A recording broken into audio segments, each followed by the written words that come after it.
Hey guys, in this video I'll be reviewing New Zealand's newest way to pay, Dosh, which offers Kiwis a new and better way to pay their bills and get rewarded for it. They do this through what's called a mobile wallet. Think of it a bit like a wallet, but on your phone. They are hugely popular overseas for a variety of reasons. First of all, they are faster. When you send money to someone from a different bank, it can often take hours to process. With the mobile wallet, it's instant. Secondly, they're more convenient. When you go to a restaurant and want to split a bill, often they won't allow this. With a mobile wallet, however, your friends can send their share of the bill instantly just by using your phone number. No more mucking around remembering 15-digit bank accounts. And thirdly, you can pay for purchases using your mobile wallet and accompanying card, which keeps your main bank account separate and secure in the case of fraudulent use of your card details. All of these factors make them a smarter and better way to pay as compared to traditional offerings from the banks. In this video, I'll be talking about the background of Dosh, showing you around their app, and rounding out the video by using Dosh to pay both online and in store to show you how easy it is to use. If later you decide to sign up, I've included a sign up link down below in the video description. So let me start by telling you a bit about Dosh. The company was established in late 2021 by two Kiwi mates and later co-founders. They were living over in Singapore and grew accustomed to the convenience of using mobile wallets. The founders have experience working for a range of companies, including ANZ Bank, Lion Breweries,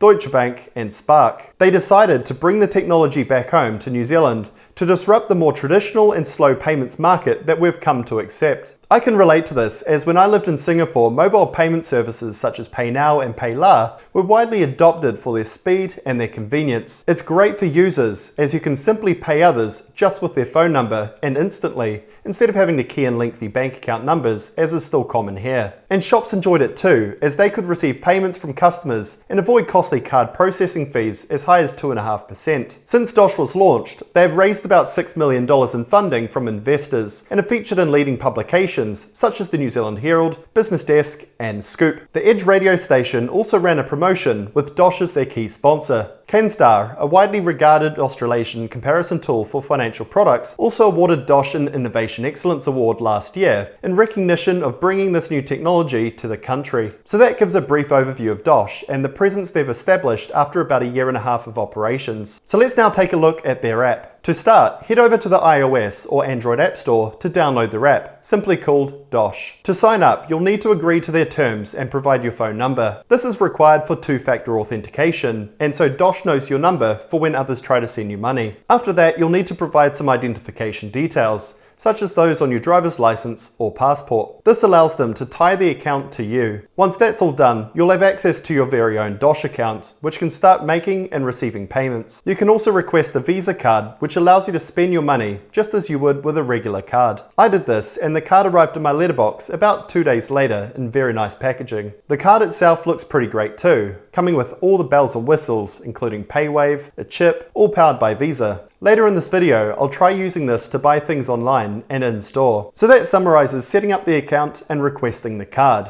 Let's now navigate the app and how to top it up. When we enter the app, we must first enter our PIN. That brings us to the landing page, which is where we can see how much is in your mobile wallet. As you can see, I have $100. Underneath that, we have a few buttons. The first is to add funds, which you can do two ways. The first is by WinCave, which allows you to instantly bring money into your account directly from your New Zealand bank account, with all the major ones represented. The other way is by bank transfer, which is exactly the same process as many of you will be used to through Sharesies. For those of you who are not with Sharesies, it's as simple as sending a bank transfer directly into the Dosh bank account. Make sure to use the unique payment reference so they know to send the money to your mobile wallet. When you top up your mobile wallet, you'll be notified it has been successful through both email and a notification via the app. Coming back to the main screen, we can also send money. Dosh again provides two options here, either by selecting a contact in your phone or keying in a bank account. If you select the first option, Dosh will use the phone number you have saved against the contact as the destination for your funds. If your contact doesn't have Dosh,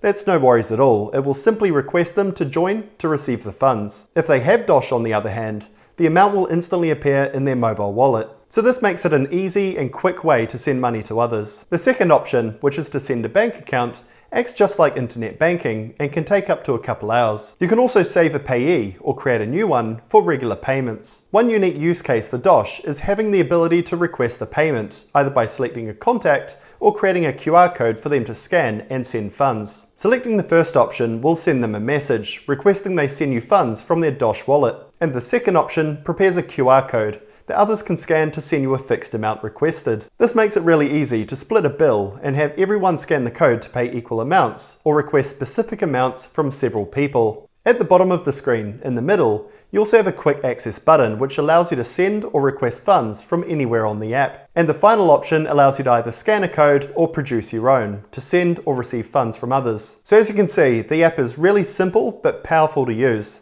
Down the bottom of the screen, we also have a few buttons to play with. On the left is Home, which is where we are now. The next one across from that is Card. Here I'll show you what to do when your Dosh card arrives in the post. Simply go to the screen and select Activate My Card. On the front of your card when it comes in the mail will be a sticker. On this you'll find a 6-digit code. Simply type this into the screen and press Next. Then set a PIN code for your card that you'll use at the terminal when you use it. And then your card is ready to use. From here in, when accessing the screen in the app, you can do a range of things. Firstly, you can effectively turn your card on and off via the temporary lock switch. This is useful if you lose the card to prevent any unwanted transactions from going through. Under that is the card details that can be used for making payments. Under Settings, you can also put limits on the card of how much can be spent in a single transaction and over the course of a day or a week. You can also change the card PIN code.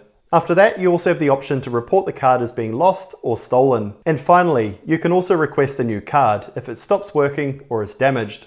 Ordering a new card will cost $10. Over on the other side of the app, we have deals, with Dosh offering unique discounts to its users. If you place an online order at Countdown, for example, you can earn a cashback of 5%, which will arrive in your Dosh app directly after 60 days. You also have 10% off with Lululemon, Athlete's Foot, Cotton On, among many others. And the final option at the bottom of the screen is More, which has all of your account settings. Up the top is an Invite Friends option, which allows you to send others a sign-up link. I've included mine down below in the video description if you'd like to sign up for the Dosh app. Under that is a bunch of standard items, including your profile details such as names and contact details, your QR code to have others scan and send you money, settings to change your account PIN and signing in by thumbprint, your payees for paying others, inbox for any messages from Dosh, deals that we saw before, and the help screens, which are pretty much the same as Sharesies, as they also use Zendesk. So the app has a lot of functionality. One thing that isn't apparent from the app that you should probably know about is the Doshback Rewards. Essentially, whenever you use the card, you'll earn a 1% cashback on the 3rd day of each month, directly into your Dosh wallet. In one of my previous videos where I looked at the credit card market, most cards I found only gave cardholders a return of sub 1%. With Dosh being a debit card, not a credit card, and offering a 1% cashback, this offer is second to none in the New Zealand market, and with no fees or minimum spend to receive this reward, it's the best I've seen in New Zealand. Let's now test using the card in person. First up, we've got the Auckland Transport website, and I'll use the card to top up my HOP card. Just like normal, I'd select the option to pay by card. On the back of my Dosh card, I have the card details, which I use to complete the screen, as I would with any other card. I then click Submit, and the payment goes through as per normal. If we look now at my app, the payment appears and the option to split and assign a portion of the bill to one of my contacts is there if I need it. This is handy if you go out to a restaurant with, say, some family and friends and everybody consumes a different amount of food or orders things of a different value. You can simply assign it or allocate it within the app and they'll get a notification of how much they owe you for their portion. On the other hand, if you use your card in person at a store, you can do this by either tapping your card or inserting it and selecting credit as the account. So as you can see, it is pretty much the exact same as using a normal bank card. So to round out my review, what do I think about Dosh?